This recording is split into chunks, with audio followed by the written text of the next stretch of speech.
Alright, welcome back to Renovation Education. Today, on this 2-minute Tuesday video, we're going to talk about painting your baseboard.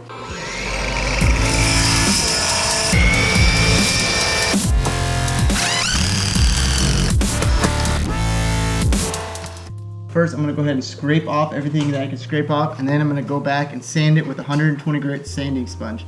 You can use 220 grit, 120 grit. I wouldn't go anything heavier than 120 grit. All right, so this is where I'm going to start. I'm going to start by scraping off the old paint with the 5-in-1.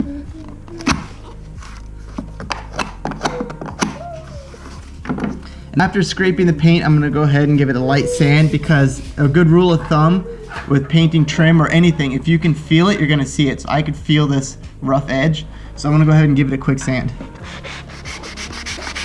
All right, that feels much better. Okay, so for any kind of touch-up work, you want to make sure you use the exact same paint as you did it originally with.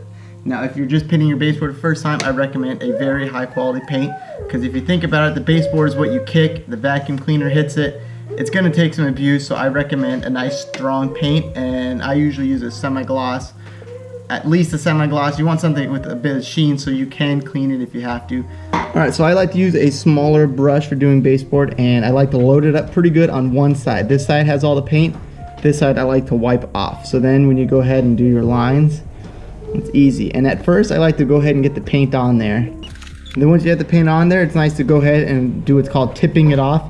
And that's just very lightly coming by and smoothing out all your lines.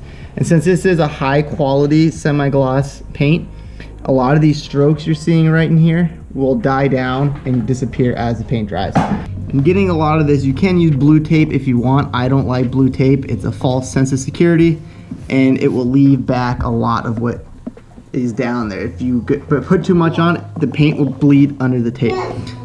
So to get a nice clean straight line, it just takes a lot of time and practice.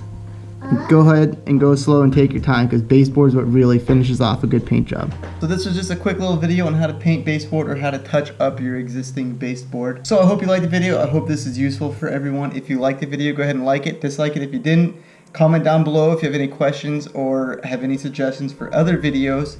And go ahead and browse the rest of the channel. I have other useful videos as well. And we'll see you next time.